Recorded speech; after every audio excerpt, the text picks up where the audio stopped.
मेरा नाम आशीष है। बचपन से लेकर अब तक मेरे माता पिता ने मुझे बहुत प्यार दिया, अच्छे संस्कार दिए, गलत काम करने से हमेशा दूर रखा, पढ़ाया लिखाया, बड़ों की इज्जत करना सिखाया। यहाँ तक कि मुझ में हर वो गुण मौजूद था जो एक अच्छे इंसान में होना चाहिए। मोहल्ले के सब लोग मेरी तारीफ किया करते थे। मेरे माता पिता से कहते थे कि आपका बेटा बहुत शरीफ है, आपने अपने बेटे की परवरिश बहुत अच्छे से की है, भगवान आपके जैसा बेटा सबको दे। मेरी तारीफ पर मेरे माता पिता बहुत खुश हुआ करते थे, हमेशा मुझे आशीर्वाद दिया करते थे कि ऊपर वाला तुम्हें ईमानदारी और भलाई के रास्ते पर चलाए। तो मुझे भी अच्छा लगता था कि लोग मेरी तारीफ करते हैं। अपने मोहल्ले से भी गुजरना था तो कभी किसी लड़की को मैंने नज़र उठाकर नहीं देखा था। कॉलेज में पढ़ता तो कभी किसी लड़की से दोस्ती नहीं की थी। कॉलेज में भी मेरे सिर्फ एक दो लड़के ही दोस्त थे जो कि खुद भी पढ़ाई में बहुत अच्छे और मेहनती थे, स्वभाव के भी बहुत अच्छे थे। वो समय भी बहुत अच्छा था। माता पिता जिंदा थे और हमारी हर ख्वाहिश को पूरी किया करते थे। मेरी सिर्फ एक बहन थी। मेरी बहन जब तक पढ़ाई करती थी तब तक घर से बाहर निकलती थी, लेकिन जब उसकी पढ़ाई पूरी हुई तो उसे घर में रहना ही अच्छा लगने लगा। माँ ने उसे सिलाई, कढ़ाई, बुनाई और यहाँ तक कि अच्छे संस्कार दिया और घरदारी भी सिखाई। मेरी बहन जवान हुई तो उसके लिए अच्छा सा रिश्ता आया, उसकी शादी कर दी गई। वो शादी के बाद दुबई चली गई थी क्योंकि उसके पति की नौकरी वहीं पर थी। बहन की शादी के बाद घर सूना सूना सा हो गया था। मम्मी पापा मेरी बहन से बहुत प्यार किया करते थे। उसके जाने का सदमा उनके दिल पर जाकर लगा था। इसीलिए बहन की शादी के बाद मम्मी तो अक्सर बीमार रहने लगी थी और पापा के शरीर में भी हमेशा कमज़ोर ही रहने लगी थी। मेरी अभी तक नौकरी नहीं लगी थी क्योंकि मैं अभी भी पढ़ाई कर रहा था। मैं अपनी बहन से उम्र में छोटा था। मेरी बहन बहुत समझदार और संस्कारी लड़की थी। अपनी ससुराल में भी वो अच्छे से अरज़े नष्ट कर रही थी। मेरे माता पिता इंतज़ार कर रहे थे कि कब मेरी पढ़ाई पूरी हो और मेरी नौकरी लगे। उन्हें मेरी शादी करने की बहुत जल्दी हो रही थी, मगर मैं अभी शादी नहीं करना चाहता था। मम्मी मुझसे अक्सर पूछा करती थी कि बेटा तुम्हें कोई लड़की पसंद हो तो कोई गलत कदम मत उठाना, हम तुम्हारी शादी तुम्हारी पसंद की लड़की के साथ ही करवा देंगे, इज्जत से हमें बताना ज़रूर। मगर मैं तो कभी किसी लड़की को पसंद ही नहीं करता था। कुछ समय के बाद मेरी नौकरी एक मॉल में लग गई थी जहाँ पर मुझे मैनेजर बना दिया गया था। यहाँ पर मेरी सैलरी भी अच्छी थी और मेरी नौकरी लगने से मम्मी पापा भी खुश हो गए थे। अब उनको जल्दी थी कि बस जल्द से जल्द मेरी शादी कर दें, इसीलिए उन्होंने लड़की तलाश करनी शुरू कर दी थी। काफ़ी समय के बाद ही सही, मेरी मम्मी को एक लड़की पसंद आ गई थी। उससे मेरा रिश्ता तय कर दिया गया। उसका नाम नीलिमा था। नीलिमा बहुत सुंदर थी, मिडिल क्लास फैमिली से बिलोंग करती थी। सब लोग कहते थे कि नीलिमा बहुत समझदार है। मम्मी ने कहा था कि तुम्हें नीलिमा कैसी लगी, तो मैंने बोल दिया था कि आप लोग तो जानते हैं कि आपका बेटा हमेशा से ही आपका कहना मानता आया है। अगर आपको लड़की पसंद है तो मुझे भी पसंद है।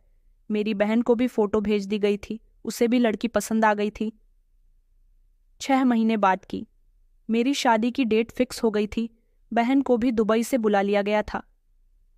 शादी संपन्न हुई तो बहन अपने ससुराल वापस चली गई और मेरी अपनी पत्नी के साथ शादीशुदा जिंदगी शुरू हो गई थी। मैं नीलिमा के साथ खुश था। मैंने उसे शादी की पहली रात ही बता दिया था कि मेरे लिए और मेरे माता पिता के लिए सबसे ज़्यादा इम्पॉर्टेंट हमारी इज्जत है। हम कभी कोई ऐसा काम नहीं करते जिससे हमारी इज्जत पर दाग लगे, इसलिए तुम्हें भी समझाइए देता हूँ कि कभी मेरा सर नीचा मत होने देना। उसने मुझसे वादा किया था कि वो कभी मुझे शिकायत का मौका नहीं देगी। नीलिमा एक अच्छी पत्नी साबित हुई थी। मेरी मम्मी, जिनकी बीमारी अब बढ़ती जा रही थी, उनको ब्लड प्रेशर की बीमारी थी। अब वो दिन ब दिन बीमार रहने लगी थी। मम्मी का ट्रीटमेंट तो काफ़ी समय से चल रहा था, लेकिन उनको दवाई लगती ही नहीं थी। फिर एक दिन ऐसा भी आया जब उनका बीपी शूट कर गया और वो अपनी ज़िंदगी की जंग हार गई। मम्मी के जाने के बाद घर बहुत सूना सूना हो गया था। मम्मी जो घर के सारे काम किया करती थीं, अभी तक उन्होंने मेरी पत्नी को भी कोई काम नहीं करने दिया था। उन्होंने कभी मेरी पत्नी को बहू नहीं बल्कि हमेशा अपनी बेटी समझा था। पापा भी अब बीमार रहने लगे थे और सारा दिन घर में रहा करते थे। पहले मेरे पापा अपने क्रॉकरी स्टोर पर जाया करते थे, लेकिन जब से मम्मी की मृत्यु हुई थी तब से क्रॉकरी स्टोर पर सामान भी नहीं आ रहा था और पापा को भी वहाँ जाना बच्चा नहीं लगता था। मैंने उनसे मना कर दिया था कि आपकी तबीयत ठीक नहीं रहती, आप घर में रहकर आराम किया करो। नीलिमा उनकी खूब सेवा किया करती थी। मेरी और नीलिमा की शादी को 6 महीने गुजर गए थे। एक दिन रात का समय था जब मैं और नीलिमा पापा के कमरे से उठकर अपने कमरे में आए थे। हम दोनों ज़्यादातर पापा का ख्याल रखने के लिए और उनका ध्यान बांटने के लिए उनसे काफ़ी देर तक बातें किया करते थे ताकि उनको अकेलापन महसूस ना हो। उस रात भी हम दोनों काफ़ी देर पापा के साथ हंसी मजाक करके वापस आए थे। पापा अपनी तबीयत कुछ ठीक से बता नहीं रहे थे। उनका कहना था कि मेरा दिल कुछ घबरा रहा है।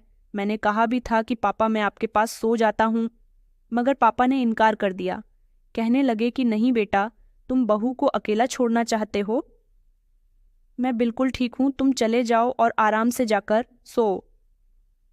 तुम्हें सुबह जॉब पर भी जाना होता है। मैं कमरे में आ गया था। काफ़ी देर तक मैंने नीलिमा के साथ बातचीत की। उसके बाद नीलिमा करवट बदलकर सो गई, लेकिन मुझे नींद नहीं आ रही थी। काफ़ी समय हो गया था। ऐसा लग रहा था जैसे कुछ अच्छा नहीं होने वाला। मेरी आंख लगी ही थी। अभी 5 मिनट गुजरे थे जब अचानक एक के झटके से मेरी आंख खुल गई। मैंने नीलिमा को नहीं जगाया, मैं खुद ही पापा को देखने के लिए चला गया। मैंने खिड़की से झांक कर देखा तो पापा बेफिक्री की नींद सो रहे थे। दूर से ही पापा को देखकर दिल में तसल्ली आ गई थी, लेकिन अंदर ही अंदर एक बेचैनी सी थी। इस बेचैनी की क्या वजह थी ये मेरी समझ में नहीं आ रही थी। मैं अपने बिस्तर पर लेटकर सो गया। खुद को तसल्ली दी कि पापा बिल्कुल ठीक है, लेकिन जब सुबह के समय नीलिमा मुझे नाश्ता देने के बाद पापा को उनके कमरे में चाय देने के लिए गई तो उसके अचानक चिल्लाने की आवाज़ आने लगी। मुझे लगा कि शायद नीलिमा गिर गई है या फिर उसको कोई चोट लगी है। मैं दौड़कर कमरे से बाहर निकला तो देखा कि वो पापा के कमरे में है। वो रोते हुए मेरे गले से लिपट गई और कहने लगी कि देखो ना, आशीष पापा कोई हरकत नहीं कर रहे।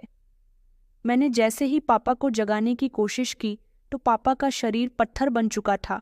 मैंने फौरन डॉक्टर को फ़ोन किया। डॉक्टर ने आकर पापा को चेक किया तो बताया कि उनकी सांसें रुक चुकी हैं और अब ये जिंदा नहीं है। ये सुनकर मेरी आंखों से आंसू निकल गए थे और नीलिमा की एक जोरदार चीख निकली थी। वो फूट फूट कर रोने लगी थी। पापा की अचानक मौत ने हमारे दिल को दहलाकर रख दिया था। एक ही साल के अंदर 6 महीने के आगे पीछे मम्मी और पापा दोनों ही चल बसे थे। जहाँ घर में 4 लोग रहा करते थे, अब सिर्फ हम 2 ही बचे थे। जब मम्मी पापा रहते थे तो घर में बड़ी रौनक लगी रहती थी। जब मैं काम से वापस आता तो नीलिमा कहती कि मुझे अकेले में डर लगता है। मम्मी पापा की बहुत याद आती है। मेरी पत्नी अपने सास ससुर से इसलिए भी अटैच थी क्योंकि न तो उसने उनकी सेवा करने में कभी कोई कमी छोड़ी थी और ना ही मेरे मम्मी पापा ने कभी अपनी बहू के साथ कोई गलत बर्ताव किया था। हमारा घर मोहब्बत की बुनियाद पर टिका हुआ था। अब एक दूसरे से मोहब्बत करने के लिए सिर्फ हम ही बचे थे। मम्मी पापा की मौत का सपना और घर का सूनापन दोनों को परेशान कर रहा था। एक दिन हमें खबर मिली कि नीलिमा प्रेग्नेंट है। इस खबर ने मेरे दिल में छुपे सारे सदमे को निकाल दिया था। अब मेरा मकसद मेरी पत्नी का ख्याल रखना था। वो मेरे बच्चे की माँ बनने वाली थी और डॉक्टर ने कहा था कि मुझे नीलिमा का बहुत ख्याल रखना है। मुझसे जितना हो सका था मैंने अपनी पत्नी के लिए किया। हर तरह से अपनी पत्नी का ख्याल रखा, मगर प्रेगनेंसी के दौरान मेरी पत्नी की अचानक तबीयत खराब हो जाया करती थी, जिसमें रेगुलर उसे डॉक्टर का ट्रीटमेंट मिलना बहुत ज़रूरी था। अब मैं घर में अकेला ही था। जो अपनी पत्नी का ख्याल रखता उसको डॉक्टर के यहाँ लेकर जाता। मम्मी अगर जिंदा होती तो ये सारे काम वो करती, मगर अब मैं अकेला रह गया था। नीलिमा का ख्याल रखना, उसको डॉक्टर के यहाँ लेकर जाना, ये सब अब मेरी जिम्मेदारी बन गया था, जिसकी वजह से मैं ठीक से अपनी नौकरी नहीं कर पा रहा था। जैसे तैसे नीलिमा की प्रेगनेंसी का टाइम तो गुजर गया था। उसने सही सलामत और एक हेल्दी बेटे को जन्म दिया था। बेटे के आ जाने से घर में रौनक आ गई थी। हम उसका बहुत ख्याल रखते थे, लेकिन कहीं ना कहीं मेरी नौकरी खतरे में पड़ती जा रही थी। मॉल के मालिक का बिहेवियर मेरे साथ कुछ ठीक नहीं था। नीलिमा की वजह से मैं सुबह देर से घर से निकलता था। मुझे लेट हो जाया करता था, इसलिए एक दिन उन्होंने मुझे नौकरी से फ्री कर दिया और कहा कि अब आपकी यहाँ पर कोई ज़रूरत नहीं है, आप अपनी जिम्मेदारी ठीक से नहीं निभा पा रहे। मैंने उनसे बहुत रिक्वेस्ट की, लेकिन मेरी कोई सुनने वाला नहीं था। कई दिन इसी तरह से गुजर गए। घर में जो बचा कुचा था उसे गुजारा होता रहा। मेरी पत्नी भी धीरे धीरे रिकवर हो गई थी, घर के काम करने लगी थी, लेकिन मैं नौकरी की तलाश में इधर उधर भटकने लगा। उस दिन भी मुझे काफ़ी समय हो गया था, मुझे कहीं नौकरी नहीं मिल रही थी। सुबह के 10 बज रहे थे और मैं मार्केट के पास खड़ा अपना सीवी हाथ में लेकर फिरता रहा। मेरी पत्नी लगातार मुझे फ़ोन कर रही थी, अभी तक नौकरी मिली या नहीं। अब मैं उसे क्या बताता कि हालात कितने ख़राब हो गए थे। अब तो नौबत यहाँ तक आ गई थी। अब घर में कोई ज़रूरी सामान भी नहीं बचा था। कूलर और फ्रिज मैंने पिछले महीने बेच दी थी ताकि घर में खाने पीने का बंदोबस्त हो सके। अब भी सर्दियों का मौसम था, इसलिए फ्रिज और कूलर की ज़्यादा कमी महसूस नहीं हो रही थी, लेकिन फिर भी मेरी पत्नी अर्ज़ें नष्ट कर रही थी। मुझे नहीं पता था कि मेरी नौकरी चली जाएगी तो मेरे हालात बद से भी बदतर होते चले जाएंगे। इधर बेटा अंश अभी छोटा था और दूसरी तरफ घर में खाने के भी लाले पड़ गए थे। मेरी नौकरी को गए हुए 4 महीने गुजर गए थे और इन 4 महीनों में मुझे मेरी ज़िंदगी का सबसे बुरा समय देखने को मिल गया था। नौकरी ढूंढते हुए भी मुझे 1 महीने से ज़्यादा हो गया था। मुझे लगता था कि मुझे जल्द ही नौकरी मिल जाएगी, लेकिन शहर में घूमकर पता चल रहा था कि नौकरी की ज़रूरत सिर्फ मुझे ही नहीं बल्कि बहुत सारे लोगों को है। उस दिन भी मैं नौकरी की तलाश में इधर उधर घूम रहा था जब मेरी पत्नी ने मुझे फ़ोन किया कि आशीष, अंश को कल रात से बुखार है, कुछ भी नहीं खा रहा, घर में दूध भी नहीं है और मैं अपना दूध भी नहीं दे पा रही। देखो, कुछ भी कर लो मगर आते हुए दूध का डब्बा ज़रूर लेते आना। मैंने उसे कोई जवाब नहीं दिया। मेरे पास सारे पैसे खत्म हो चुके थे। उसने खामोशी से फ़ोन बंद कर दिया। आखिर उसे क्या कहता कि बेटे के दूध के लिए भी मैं इंतज़ाम नहीं कर सकता। मुझे महसूस हो रहा था कि मैं कितना लाचार पिता बन गया हूँ। मैंने और नीलिमा ने भी कई दिनों से पेट भर के खाना नहीं खाया था, लेकिन अब तो बात बेटे की भूख तक पहुँच गई थी। मुझे समझ नहीं आ रहा था कि मैं क्या करूँ। फिर मैं वहीं आसपास टहलता रहा जब फिर से मेरी पत्नी की कॉल आई और वो रोने लगी और कहने लगी कि आप अभी तक घर नहीं आए, जल्दी से घर आ जाइए। बेटे की तबीयत बहुत बिगड़ रही है, तो मैं रिक्शा करके फ़ौरन घर के लिए रवाना हो गया। जब वहाँ पहुँचा तो पता चला कि बेटा बुखार से जल रहा है। मैं उसे लेकर फ़ौरन अस्पताल पहुँचा तो डॉक्टर ने बताया कि बच्चे का ठीक से पेट नहीं भर पा रहा। बच्चे का ख्याल रखिए और इसको दवाइयों की भी ज़रूरत है, मगर उसकी दवाइयाँ करने के लिए मेरे पास पैसे नहीं थे। डॉक्टर ने कहा था कि हम इसे एडमिट करना चाहते हैं। इस समय तो मैं बहुत परेशान चल रहा था। बेटे की हालत ख़राब थी, इसलिए मजबूरन उसे अस्पताल में एडमिट कर दिया और डॉक्टर से कहा कि मुझे 2 घंटे का टाइम दीजिए, मैं कहीं से भी पैसों का बंदोबस्त करके लाता हूँ। इतने आप मेरे बेटे का इलाज शुरू कीजिए। डॉक्टर मेरे जानने वाले थे, इसलिए बेटे का इलाज शुरू कर दिया। मैं अपने एक दोस्त के यहाँ गया, सोचा कि उससे 5,000 रुपये उधार ले लेता हूँ। मैं उसके घर गया तो उसकी पत्नी ने दरवाज़ा खोला था।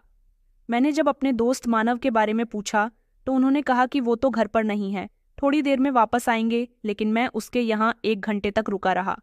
वो घर पर नहीं आया तो मैं वहाँ से निकलकर किसी और दूसरे रास्ते पर जाने लगा कि कोई और मेरी मदद कर दे। मैं पैदल ही चलकर अपने दूसरे दोस्त के घर जा रहा था जब अचानक बाजार में शोर मचने लगा। चोर चोर एक आदमी भागता हुआ जा रहा था और सारी पब्लिक उसे देख रही थी। उसके पीछे भी कुछ लोग थे जो भाग रहे थे उसे पकड़ने के लिए। शायद वो किसी का पर्स चोरी करके भागा था। थोड़ी दूरी पर जाकर लोगों ने उसे पकड़ लिया था। मुझे नहीं पता फिर उसके साथ क्या हुआ। मैं तो अपनी परेशानी में लगा हुआ था। जब मैं अपने दूसरे दोस्त के घर गया तो वहां से भी मुझे कोई सफलता हासिल नहीं हुई। फिर मैं अपना सर पकड़कर बैठ गया और सोचने लगा कि क्या करूं, डॉक्टर को क्या मुंह दिखाऊंगा। फिर अचानक मेरे दिमाग में ख्याल आया। हालांकि ये ख्याल मेरे दिमाग में नहीं आना चाहिए था, मगर मजबूर या इंसान को क्या क्या करने पर मजबूर कर देती है। मुझे लगा कि क्या मुझे भी चोरी करनी चाहिए। पहले तो मेरे दिमाग में आया कि नहीं नहीं, मेरे माता पिता ने कभी मुझे ऐसे गलत काम नहीं सिखाए।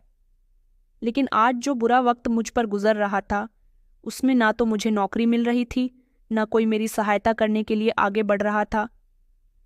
मेरे दिमाग में आया कि मुझे भी अब कोई ऐसा कदम उठाना होगा जिसमें मेरे बेटे का इलाज हो सके। मैं जहां बैठा हुआ था उसके सामने ही एक जनरल स्टोर पर एक आदमी खड़ा हुआ कोल्ड ड्रिंक पी रहा था। उसके पैंट की जेब में मोबाइल था जो कि आधा जेब से बाहर था और आधा जेब के अंदर। मेरे दिमाग में आया कि मुझे इस आदमी का मोबाइल चोरी कर लेना चाहिए। हालांकि गलत काम था। मैं जानता था कि अगर मैं पकड़ा गया तो मेरी बहुत बेइज्जती होगी, लेकिन अगर मैंने कुछ नहीं किया तो मेरे बेटे का इलाज भी नहीं हो सकेगा और मैं डॉक्टर की नज़रों में भी गिर जाऊंगा। मैंने ऊपर वाले का नाम लिया और आगे बढ़ गया। मेरे हाथ पैर कांप रहे थे, शरीर लड़खड़ा रहा था। कहने को तो मेरे हाथ में मेरा अपना मोबाइल भी था। मैं चाहता तो उसे बेच सकता था, लेकिन मैं अब तक अपने घर का काफ़ी ज़रूरी सामान बेच चुका था। अब मेरे अंदर कुछ भी बेचने की हिम्मत नहीं थी। मैं धीमे धीमे चलता हुआ उस आदमी के बराबर में जाकर खड़ा हो गया और इधर उधर देखने लगा, अपना सर घुमाने लगा। वो आदमी कोल्ड ड्रिंक पीने में बहुत बिजी था। मैं उसके बराबर में गया और धीमे से उसके जेब से मैंने मोबाइल निकाल लिया। उसे पता ही नहीं चला कि मैं उसका मोबाइल निकाल चुका हूँ। फौरन मैंने उस मोबाइल को अपनी जेब में डाल लिया और जल्द से जल्द वहाँ से फरार हो गया। मैं इस काम में कामयाब हो गया था। मैंने थोड़ी दूरी पर आकर के सिम कार्ड निकाल दिया और उसको डस्टबिन में फेंक दिया और जल्दी से एक पुरानी मोबाइल की दुकान पर चला गया। मोबाइल महंगी कीमत का था, इसलिए मुझे उसके अच्छे पैसे मिल गए। मैंने उसको 20,000 में बेच दिया।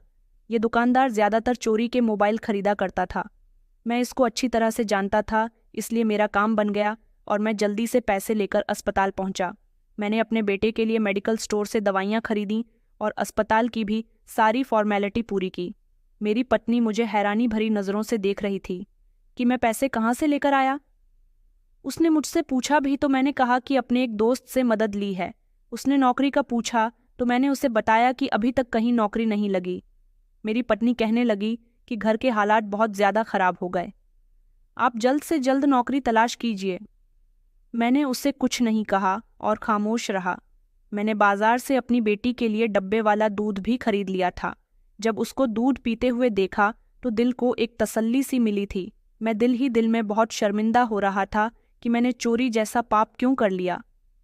3 दिन के बाद मेरे बेटे को अस्पताल से डिस्चार्ज कर दिया गया था।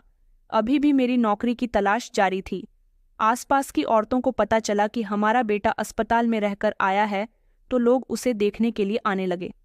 मैं घर में ही मौजूद था जब पड़ोस की एक औरत ने बताया कि आजकल हमारे पिछले मोहल्ले में शर्मा जी रहने के लिए आए हैं। बहुत ही अच्छे इंसान हैं और बहुत ही अमीर हैं। उनकी पत्नी भी बहुत सारा सोना पहनती है। ये सुनकर मेरी आंखों में चमक आ गई। मैंने सोचा कि जिस तरह मैं मोबाइल चोरी करने में कामयाब रहा, क्यों ना उसी तरह घरों में भी चोरी करना शुरू कर दूं।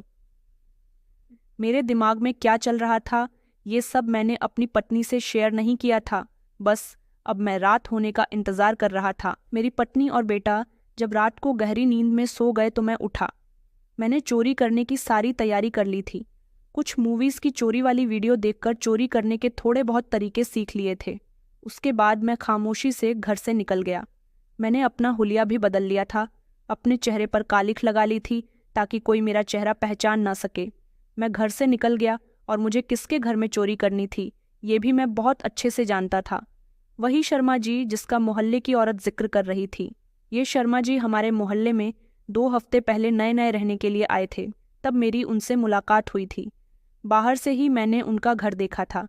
मुझे डर तो लग रहा था कि मैं किस तरह उनके घर में दाखिल हो सकूंगा, लेकिन मैंने मोबाइल के ज़रिए सारे तरीके सीख लिए थे। मैं सबसे पहले पाइप के थ्रू चढ़ा। मुझे वहाँ खिड़की खुली हुई नज़र आ रही थी। उस पर चढ़ने लगा। मेरा वज़न ज़्यादा नहीं था, मैं पतले शरीर का इंसान था, इसलिए थोड़ी ही मेहनत करने पर मैं पाइप से ऊपर चढ़कर खिड़की तक पहुंच गया था, जिसकी खिड़की थोड़ी सी खुली हुई थी। मैं उसे पूरा खोलकर सावधानी के साथ घर के अंदर दाखिल हुआ और जैसे ही मेरी नज़र बेड पर गई, वहां पर 2 पति पत्नी सोए हुए थे। शायद ही शर्मा जी के बहू बेटे थे। सबसे पहले मैंने रुमाल पर क्लोरोफॉर्म लगाया और उन दोनों के मुंह पर रुमाल रख दिए ताकि वो दोनों गहरी नींद में सोते रहे और मैं आराम से बिना डिस्टर्ब किए हुए उनके कमरे की अलमारी से जो भी हाथ लगे उसे चुरा सकूं। सबसे पहले तो मेरी नज़र साइड टेबल पर रखे वॉलेट पर गई। मैंने जल्दी से वॉलेट खोलकर देखा तो उसमें ढेर सारे पैसे थे। मैंने पूरा वॉलेट खाली कर दिया और सारे पैसे अपनी जेब में रख लिए। मैं एक छोटा सा बैग भी लेकर गया था। उसी कमरे में एक बड़ी सी अलमारी खड़ी हुई थी। यकीनन इस अलमारी में भी काफ़ी कुछ होगा, इसीलिए मैंने कमरे में चोरों के स्टाइल से कमरे की अलमारी का ताला तोड़ने की कोशिश की तो मुझे इसमें भी सफलता हासिल हुई और अलमारी का ताला खुल गया था। मैंने धीमी आवाज से अलमारी खोली, फिर एक ताला तिजोरी में लगा हुआ था, उस तिजोरी के ताले को भी खोल लिया। तिजोरी खोलते ही उसके अंदर कुछ जेवरात रखे हुए थे और पैसे भी थे। मैंने जल्दी से पूरी तिजोरी को खाली कर लिया और उसका सारा सामान अपने बैग में भरकर जल्द से जल्द वहां से निकला ताकि कोई मुझे पकड़ ना ले। बड़ी सफाई के साथ मैं इस चोरी को करने में कामयाब रहा था। उस समय आंधी रात का समय था, इसलिए हर कोई अपने घर में गहरी नींद में सो रहा था। जब मैं अपने घर में दाखिल हुआ तो मुझे बहुत सुकून मिला था, लेकिन कहीं ना कहीं दिल परेशान भी हो रहा था। घर में मौजूद जब माता पिता की तस्वीर देखी तो आंखों में आंसू आ गए। शर्मिंदगी महसूस होने लगी, मगर फिर मैं उनकी तस्वीर से बातें करने लगा कि आप लोगों को भी दिखाई दे रहा होगा कि आपका बेटा कितना मजबूर है। ये सब करने पर मैं मजबूर हो गया। क्या करूं? घर में कोई भी फैसिलिटी की चीज़ नहीं रही। घर का सारा ज़रूरी सामान बेच चुका हूं। नौकरी भी तलाश करने की बहुत कोशिश कर ली, मगर नौकरी भी नहीं मिल रही। अब मुझे मजबूरन ये कदम उठाना पड़ा। मैंने उनके आगे हाथ जोड़े और कहा कि मुझे माफ़ कर दीजिए, और फिर मैं अपने कमरे में आ गया और मैंने वहाँ सारा चोरी का सामान बेड के नीचे छुपा दिया ताकि मेरी पत्नी न देख ले। अगली सुबह मैं जल्दी उठ गया और वो बैग लेकर फौरन घर से निकलने लगा ताकि जितने भी जेवर हैं उनको बेच सकूं। तभी मुझे मेरी पत्नी ने रोक लिया और कहने लगी, कितने सवेरे सवेरे कहाँ जा रहे हैं? मैंने कहा कि बस एक ज़रूरी काम है। तो वो कहने लगी कि देखो, आपने जो मुझे पैसे दिए थे वो ख़त्म हो गए, घर में राशन भी बिल्कुल ख़त्म हो गया, दोपहर के खाने का कोई बंदोबस्त नहीं है। मैं अपनी पत्नी के करीब गया और उसके चेहरे पर हाथ फेरते हुए कहने लगा कि नीलिमा, अब तुम्हें परेशान होने की ज़रूरत नहीं, मैं सब कुछ ठीक कर दूंगा। बस ये समझ लो कि आज हमारी परेशानियों का आखिरी समय है। अब सिर्फ हमारी ज़िंदगी में खुशियाँ ही खुशियाँ होंगी। उसने हैरानी से मेरी तरफ देखा और कहने लगी, आज आपके बात करने का अंदाज कुछ अलग नहीं है। क्या हो गया है आपको? आपकी नौकरी लग गई है क्या? मैंने कहा कि हाँ, नौकरी नहीं, ये समझ लो कि लॉटरी लग गई है। इतना कहकर मैं पीछे की तरफ पलटा तो उसने कहा, और ये बैग में क्या है? मैं घबरा गया। मैंने कहा कि कुछ नहीं, बस किसी का ज़रूरी सामान है, उसे देने जा रहा हूँ। उसने फिर मुझे जाते हुए नहीं रोका और जल्द से जल्द मैंने सारे सोने के जेवर बेच दिए। उनसे जो पैसे आए, घर में राशन भरवाया, अपने बेटे के लिए कपड़े खरीदे। 4 महीने से लाइट का बिल जमा नहीं हुआ था। लाइट का बिल जमा किया, सिलेंडर का बिल जमा किया और बेटे की ज़रूरत का सामान लेकर आया। मेरी पत्नी को कपड़े धोने में बहुत परेशानी हो रही थी। सबसे पहले मैंने वॉशिंग मशीन खरीदी और फ्रिज। एक ही दिन में मैंने इतने सारे काम कर लिए थे, फिर भी काफ़ी सारे पैसे बच गए। उधर मोहल्ले में हड़कंप मच गया था कि शर्मा जी के घर में चोरी हुई है। मेरे दिल में घबराहट होने लगी, लेकिन फिर मैंने खुद को तसल्ली दी कि मैं नहीं पकड़ा जाऊंगा, मुझे किसी ने नहीं देखा होगा। मैंने उनके बहू बेटे को अच्छी तरह से बेहोश कर दिया था और अपने चेहरे पर काला कलर लगाकर गया था ताकि मेरा चेहरा कोई ना पहचान सके। मेरी पत्नी भी हैरान थी कि अचानक मेरे पास इतना पैसा कहाँ से आ गया। फिर मैंने उसे समझाने के लिए उससे कह दिया कि मैं अपने मोबाइल में एक ऑनलाइन गेम खेल रहा हूँ जिसमें मुझे काफ़ी प्रॉफिट हो रहा है। मेरी पत्नी खुश हो गई और कहने लगी कि चलो, अच्छा है, आपको नौकरी नहीं मिल सकी तो ऊपर वाले ने इस तरह से आपकी मदद कर दी। बस मैं तो चाहती हूँ कि हमारा घर इसी तरह से भरा पूरा रहे। नीलिमा का खुशी भरा चेहरा देखकर मेरे दिल को सुकून मिल गया था। एक दिन मेरी गोद में बेटा था और मेरे कंधे पर सर रखकर मेरी पत्नी मुझसे बातें कर रही थी कि हमारी ज़िंदगी में जितनी परेशानियां थीं वो सारी की सारी ख़त्म हो गईं। अब हमारी ज़िंदगी में हमेशा खुशियां हैं। मैं चाहती हूँ कि ये सब कुछ हमेशा इसी तरह से रहे। आपने घर में सब कुछ मौजूद कर दिया, मेरे काफ़ी सारे जेवर भी बनवा दिए, घर में हमेशा राशन भी भरा रहता है। क्यों ना हमें एक अब ऐसी बी लगवा लेना चाहिए। मैंने कहा कि तुम परेशान मत हो, तुम्हें जो भी चाहिए मुझे बता दिया करो। उसने मुझे थैंक यू बोला। फिर बातों ही बातों में उसने मुझे बताया कि आजकल हमारे मोहल्ले में बहुत ज़्यादा चोरियां बढ़ गई हैं। हर कोई कहता है कि किसी का वॉलेट चोरी हो गया, किसी के घर से जेवर चोरी हो गए, किसी के घर से पैसे चोरी हो गए।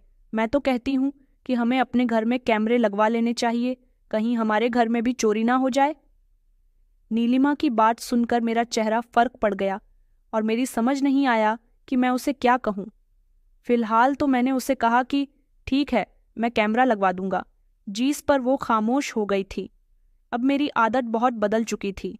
मेरे पास जैसे ही पैसे खत्म होते, मैं चोरी करने के लिए कोई नया घर तलाश करता और प्लानिंग बनाता कि किस तरह से चोरी करनी है, और बस इस तरह कभी किसी के घर में चोरी कर ली तो कभी किसी मोहल्लेदार के साथ गले लगने में उसका वॉलेट निकाल लिया तो कभी मोबाइल।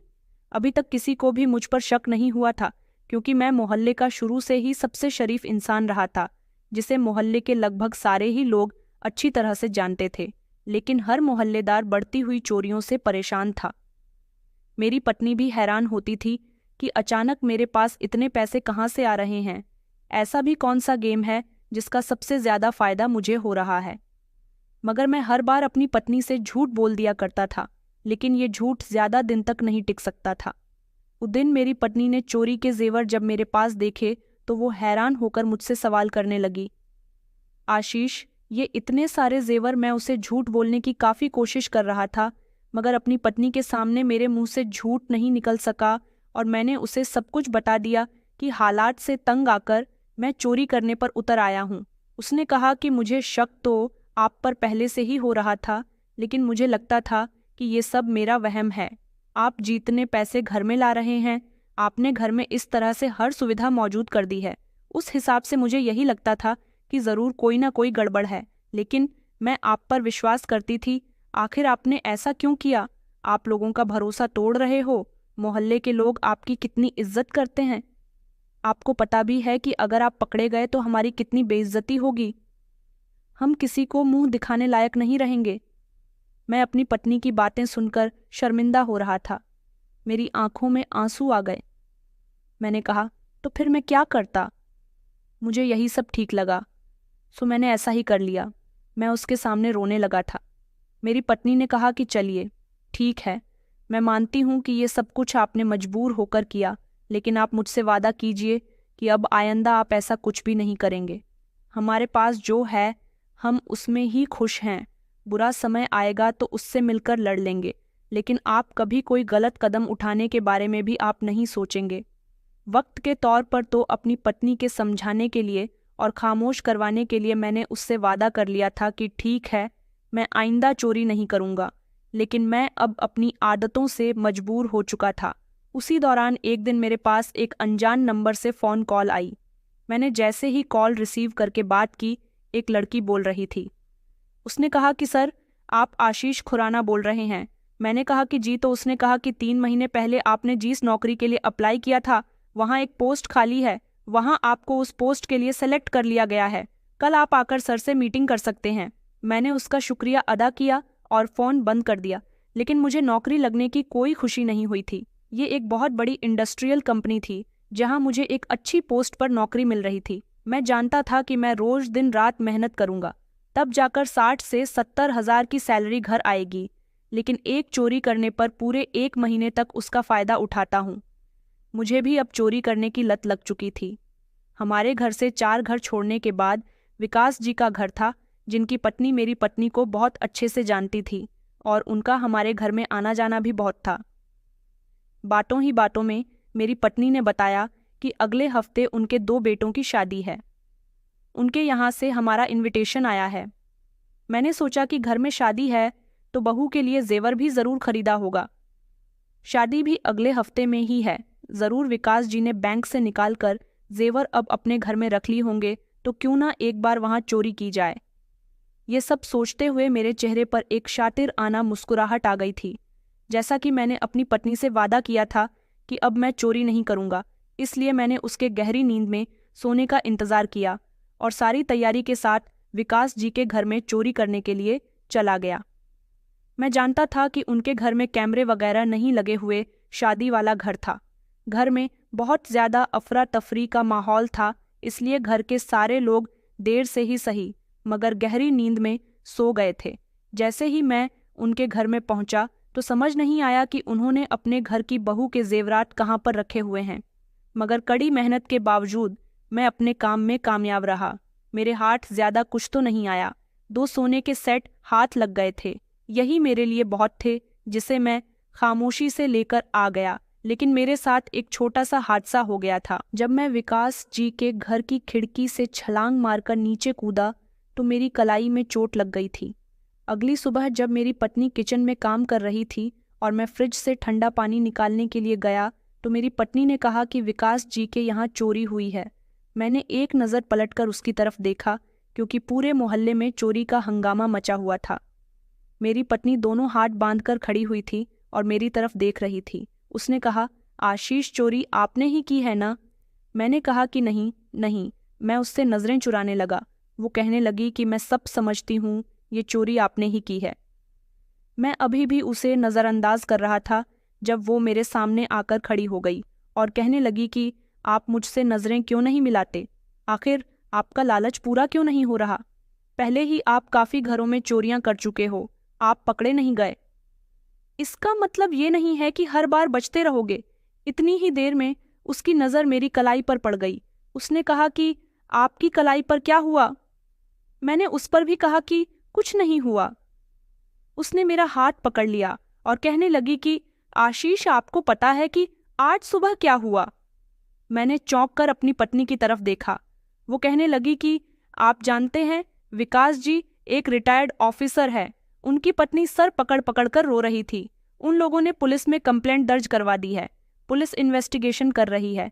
लेकिन जब विकास जी की पत्नी रो रही थी, ना तो चोर को बड़ी बद्दुआ दे रही थी कि वो सैड मेरे पति की कमाई के थे, उनकी मेहनत की कमाई के। उन्होंने अपने बेटों की शादी के लिए बड़ी मेहनत से सेट के लिए पैसे इकट्ठे किए थे और ये जेवर जो आपने चोरी किए हैं वो कई साल पुराने हैं, जिनको खरीदकर उन्होंने अपने बच्चों के लिए बड़े अरमानों से उनकी शादियों के लिए रख दिए थे। वो बुरी तरह से रो रही थी और कह रही थी कि जिसने भी हमारे घर में चोरी की है, ऊपर वाला उसको कभी खुशी ना दिखाए और उसका सारा चैन और सुकून बर्बाद हो जाए। ना जाने क्यों नीलिमा के कहे एक एक शब्द को सुनकर मेरे दिल को एक तकलीफ सी होने लगी थी। नीलिमा ने कहा कि मुझे डर लगता है आशीष, कहीं आपका ये लालच हमारे लिए नुकसानदेह साबित ना हो। आपने मजबूरी में चोरी की समझ आता है, लेकिन आपके पास अब एक नौकरी का ऑफर है। आप चाहें तो वहां जाकर नौकरी कर सकते हैं। घर में अब किसी चीज की कमी नहीं है, मगर आपने तो चोरी को लालच में आकर अपनी आदत ही बना लिया। मुझे शर्म आती है आप पर आशीष। आपके माता पिता जो कभी इस मोहल्ले में गर्व से सिर उठाकर चलते थे, जिनकी ये पूरा मोहल्ला इज्जत करता था, आज आप चाहते हैं कि आपकी सच्चाई जब लोगों के सामने आए तो उनकी आत्मा को तकलीफ पहुंचे कि आपको अच्छा लगेगा। आशीष, मैं आपके आगे हाथ जोड़ती हूँ। आज सुबह जिस तरह से पूरे मोहल्ले के सामने विकास जी की पत्नी चोरी करने वाले चोर को कोस रही थी और उसे बद्दुआ दे रही थी, तब ना जाने क्यों मुझे ऐसा लगा जैसे उनकी बद्दुआ हमें न लग जाए। आपके किए की सज़ा मुझे और हमारे बेटे को ना भुगतनी पड़े। आशीष, कम से कम मेरा और अंश का तो ख्याल कीजिए। उसके बाद नीलिमा इतना कहकर किचन से निकल गई, लेकिन मैं वहीं पत्थर बनकर खड़ा रह गया था। विकास जी की पत्नी की बद्दुआ और भी न जाने कितने लोगों के यहाँ में चोरी कर चुका था। पता नहीं कितने लोगों की बद्दुआ अब तक मुझे लग चुकी होगी। न जाने क्यों बद्दुआ वाली बात मेरे दिमाग में बैठ गई थी। मेरा दिल बोझल हो गया था। मुझे कुछ भी अच्छा नहीं लग रहा था। मैंने जब विकास जी के घर के चुराए गए जेवर अपने हाथों में लिए तो मुझे उनकी पत्नी का रोना और उनकी दी हुई बद्दुआ याद आने लगी। ना जाने क्यों इस जेवर को बेचने का मेरा मन नहीं कर रहा था। मेरी पत्नी मुझसे बात नहीं कर रही थी। उसका कहा गया एक एक शब्द मेरे दिमाग में घूम रहा था कि अगर उनकी बद्दुआ हमें लग गई तो क्या होगा, हमारे बेटे का क्या होगा। मैं सारा दिन घर से बाहर नहीं निकला था। सारा दिन मैंने खुद को कमरे में कैद कर लिया। मेरा दिल बेचैन था। मुझे कुछ भी अच्छा नहीं लग रहा था। पूरा दिन निकल गया और रात हो चुकी थी। फिर मैं बिस्तर पर आंखें बंद करके लेट गया। शायद मैं नींद में था या शायद कोई सपना देख रहा था। बस मैं बेखबर था। अचानक मुझे अपनी पत्नी की चीख सुनाई दी। वो मुझे झंझोड़ रही थी। आशीष, आशीष, उठो, देखो हमारा बेटा सांस नहीं ले रहा। मैं एक झटके से उठा। उसकी आंखों में मुझे खौफ नजर आ रहा था और फिर मैंने अपने बेटे की तरफ देखा जो मेरी पत्नी की गोद में था। उसके हाथ नीले पड़ चुके थे, चेहरा पीला हो गया था और उसकी आंखें बंद थीं। मैंने कहा कि नहीं, ये नहीं हो सकता। मैं बड़बड़ाने लगा। पागलों की तरह बेटे को गोद में लेकर उठा लिया। उसकी नाजुक गर्दन मेरी बाहों में लटक गई। मैंने कहा, अंश बेटा उठो, आंखें खोलो। मेरी पत्नी रो रही थी, चीखें मार रही थी और मैं कुछ नहीं सुन पा रहा था। मेरा बेटा, जिसके लिए मैंने सब कुछ कुर्बान कर दिया, जो मेरी मजबूरी की दलील बना, मेरे पापों की वजह बना, वह अब मेरे सामने बेजान पड़ा हुआ था। मैंने उसे फर्श पर रखकर अपने कपड़ों से उसका चेहरा साफ किया और हाथ उठा दिया कि भगवान, ये आपने क्या किया?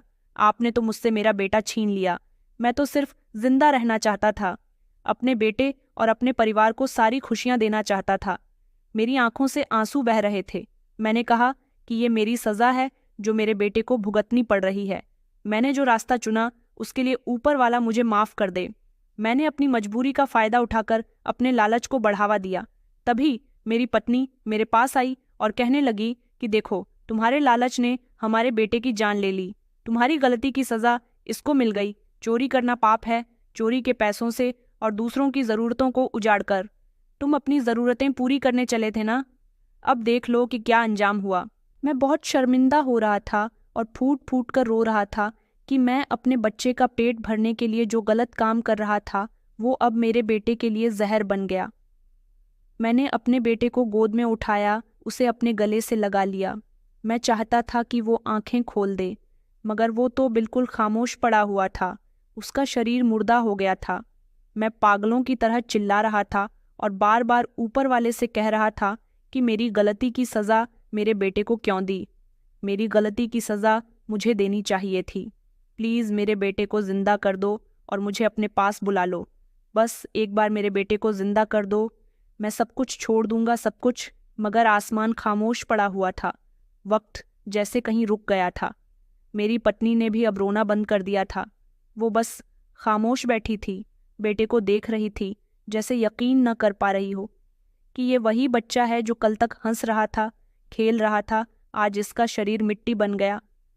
मेरी गलती, मैंने जो चुना, उसका नतीजा मेरी आंखों के सामने था। मेरी पत्नी मेरे बेटे के बालों में हाथ फेर रही थी। मैं बार बार भगवान से माफ़ी मांग रहा था कि बस एक बार मुझे माफ़ कर दो। ये वो सदमा था जो मेरी हड्डियों में उतर गया था और शायद यही सदमा मेरी आखिरी उम्मीद बनने वाला था। सारी रात मैं अपने बेटे को सीने से लगाकर ठंडी ज़मीन पर बैठा रहा।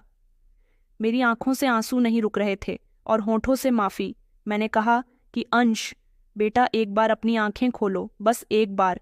मैं बार बार यही बात कह रहा था कि मेरा बेटा मुझे वापस मिल जाए, मैं सब कुछ छोड़ दूंगा। फिर ना जाने कब आंगन की ज़मीन पर ही मेरी आंख लग गई थी। मेरा बेटा मेरी गोद में ही था। मेरा चेहरा मेरे आंसुओं से भीगा हुआ था और दिल में वो बोझ जिसने मेरी आत्मा को छलनी कर दिया था। और जब आंख खुली तो देखा कि मेरा बेटा मेरी गोद में रो रहा है। उसकी नन्ही सी आवाज़ मेरे कानों में पड़ी तो जैसे कोई मीठे सुर मेरे कानों से टकरा गए। मैंने एक ही झटके से अपनी आंखें खोलीं और मैं सीधा हुआ। सामने देखा तो मेरा बेटा मेरे बराबर में लेटा हुआ था, जिंदा था। पूरी तरह से उसके हाथ पैर हिल रहे थे। उसकी गर्म सांसों की आवाज़ मुझे महसूस हो रही थी। मेरी पत्नी जल्दी से मेरे करीब आई और बेटे को गोद में ले लिया। कहने लगी कि आशीष, आपको क्या हो गया? रात को आप में सो गए थे, बेटे को भी गोद में ले लिया था, खुद भी कांप रहे थे, आप ठीक तो है ना? मैंने खामोशी से अंश की तरफ देखा। उसकी आंखें पूरी तरह से खुली हुई थीं और वो रो रहा था जैसे उसे भूख लगी हो, जैसे ये दुनिया उसे दोबारा से वेलकम कह रही हो। मेरे होठों से कोई आवाज़ ना निकली और आंखों से आंसू बहने लगे, लेकिन ये आंसू किसी शौक के नहीं थे बल्कि शुक्र के थे। मैंने कहा कि मेरा बेटा जिंदा है। मेरी आवाज़ कांप रही थी। मैंने नीलिमा से पूछा तो उसने हैरानी से मेरी तरफ देखा। कहने लगी, आशीष, आप कैसी बातें कर रहे हो? हमारा बेटा तो बिल्कुल ठीक है, उसे कुछ भी नहीं हुआ। शायद आप रात कोई सपना देख रहे थे इसलिए डर गए। जब मैं बाहर आई तो आप नींद में भी रो रहे थे। मैंने फौरन अपने हाथों से चेहरे को छुआ, वहीं पसीना, वहीं आंसू, मगर दिल अब कुछ और था कि ये सब एक सपना था। ये तकलीफ, ये सदमा, वो ठंडी ज़मीन कोई मामूली सीख नहीं थी। मैंने अपनी पत्नी की तरफ देखा जो अंश को दूध पिला रही थी। उसके चेहरे पर चमकता हुआ सुकून और चेहरे पर एक माँ का भरोसा। मैं बस हाथ जोड़कर अपने गुनाहों की माफ़ी मांगता रहा। मैं जो गलत रास्ते पर भटक गया था, अब मुझे सीख मिल गई थी कि दूसरों का हक मारकर हम कभी अपना भरण पूर्ण नहीं कर सकते। मुझे ऊपर वाले ने एक मौका दिया, एक मोहलत दी, एक इशारा, मैंने हाथ फैलाया, प्रार्थना की, लेकिन साथ ही लोगों के घरों में चोरी भी की, उनकी मेहनत की कमाई को चुरा लिया। मैंने सुकून की सांस ली, क्योंकि कभी कभी सपने हकीकत से ज़्यादा ताकतवर होते हैं और कभी वो हमें ऐसा सबक दे जाते हैं। मैंने फैसला कर लिया था कि मैं आज के बाद कभी कोई पाप नहीं करूँगा, हमेशा अपने माता पिता के सिखाए हुए रास्ते पर चलूँगा। उन्होंने हमेशा मुझे ईमानदारी और भलाई का पाठ पढ़ाया था, लेकिन मैंने क्या किया? उनकी परवरिश का गलत फ़ायदा उठाया। मेरी पत्नी सही कहती थी कि अगर मोहल्ले वालों को पता चल जाए कि मैं चोर हूं तो लोग मुझे बुरा भला कहेंगे, मुझे पुलिस के हवाले कर देंगे। उसके बाद मैं जेल चला जाऊंगा तो मेरी पत्नी और मेरे बेटे का क्या होता? और मेरे माता पिता की इज्जत, जो इस मोहल्ले का हर इंसान करता था, उसकी भी धज्जियां उड़ जातीं। मैंने फैसला कर लिया था कि मैं अपनी की गई गलती को सुधारूंगा। मैंने अपनी पत्नी को अपने सपने के बारे में सब कुछ बता दिया था, जिस पर मेरी पत्नी ने कहा कि ऊपर वाले ने आपको एक इशारा दिया है कि आपको गलत काम छोड़ देना चाहिए। कुछ दिन इसी तरह से गुजर गए थे। विकास जी के यहाँ शादी आ गई थी। वो लोग बहुत परेशान थे। मुझे अब क्या करना था? मैंने सोच लिया था, मैं चाहता तो उनके घर जाकर चोरी चुपके उनके सारे जेवर वापस रखा था, लेकिन उन्होंने पुलिस में कंप्लेंट करवा दी थी और अब पुलिस चोर को पकड़ने के लिए मोहल्ले के चप्पे चप्पे पर घूम रही थी। शादी तो विकास जी के यहाँ जैसे तैसे होनी ही थी। उस शादी में हम दोनों पति पत्नी को भी इनवाइट किया गया था। मैंने वो जेवर खामोशी से एक छोटे से बैग में रखे और शादी वाले दिन जहाँ विकास जी बैठे हुए थे, खामोशी से वो बैग वहाँ पर रखकर मैं वहाँ से वापस आ गया था। जब लोगों की नज़र उस बैग पर गई और उसे खोलकर देखा गया तो विकास जी और उनका परिवार हैरान रह गया था कि ये तो वही जेवर थे जो उनके घर से चोरी हुए। उन्होंने ऊपर वाले का शुक्रिया अदा करना शुरू कर दिया। उनकी बहुओं को उनका हक मिल गया। ऐसा करने के बाद मेरे दिल को थोड़ा सुकून मिला था, क्योंकि अब वो अपने बेटे की शादी खुशी खुशी कर सके थे। जिस शादी की उन्हें बहुत खुशी थी, वो शादी चोरी होने की वजह से उदासी का कारण बन गई थी, लेकिन जेवर मिलने पर सब लोग खुशी खुशी शादी अटेंड कर सके थे। मैंने ऊपर वाले से माफ़ी मांगने के साथ साथ खुद से भी वादा किया था कि चाहे जितनी ही परेशानियां क्यों ना आ जाएं, मैं कभी कोई गलत कदम नहीं उठाऊंगा। जिस नौकरी के लिए मुझे कॉल आई थी, मैं वहां गया तो था, लेकिन मेरे दिल में कोई उम्मीद नहीं थी, क्योंकि मैं जानता था कि मुझे जॉब की कॉल तो 1 महीने पहले आई थी, जिस पर मैंने चोरी की वजह से ध्यान नहीं दिया। शायद अब मुझे उस पोस्ट की नौकरी नहीं मिल सकेगी, लेकिन जैसे ही मैं कंपनी पहुंचा तो मुझे पता चला कि अभी तक उस पोस्ट के लिए किसी को नौकरी नहीं दी गई। मेरी खुशी के तो ठिकाने नहीं रहे थे और फिर मुझे वहां नौकरी दे दी गई। मोहल्ले के लोग भी अब सुकून से थे कि मोहल्ले में अब चोरियां होनी बंद हो गईं, लेकिन चोर का कभी किसी को पता नहीं चल सका। मेरी पत्नी, जिसकी प्रार्थनाएं हमेशा मेरे साथ रही थी, वो हमेशा मेरे लिए प्रार्थना किया करती थी कि उसके पति की इज्जत पर कभी कोई आंच न आए। मैंने पहली बार समझा था कि ऊपर वाले की तरफ से मिलने वाला इशारा कितना सख्त होता है और कितना मेहरबान। आज मैं इज्जत, ईमानदारी और मेहनत के साथ इस कंपनी में नौकरी कर रहा हूँ। मेरा परिवार भी बहुत खुश है, बेटा भी बिल्कुल ठीक है, घर में किसी चीज़ की कमी भी नहीं है और सब लोग जैसे मेरी इज्जत किया करते थे बिल्कुल वैसे ही करते हैं। मगर मैंने जान लिया है कि गलत काम करने से कभी दिल को सुकून नहीं आता। हम ईमानदारी से काम करते हैं तो हम बेझिझक और बिना डरे लोगों का सामना कर सकते हैं, लेकिन जब हमारी नीयत गलत होती है तब हम लोगों का सामना करने से भी डरते हैं। इस बात को लगभग 60 साल गुजर चुके हैं। मैं आप लोगों से यही कहना चाहूँगा कि कभी भी मजबूरी और परेशानियों से हारकर कोई गलत कदम मत उठाना। हमेशा ऊपर वाले से प्रार्थना करना, उस पर भरोसा रखना और खुद को ईमानदारी वाला काम करने के लिए कदम उठाना, न कि कोई गलत कदम उठाने की कोशिश करना, वरना सारी जिंदगी आप लोग बेचैन रहेंगे और आपको वो खुशी नसीब नहीं हो सकेगी जो एक इंसान को दिल से सुकून देती है। तो दोस्तों, कहानी कैसी लगी कमेंट में ज़रूर बताएं। वीडियो अच्छी लगी तो इसे लाइक करें और हमारे चैनल को सब्सक्राइब करना ना भूलें। धन्यवाद।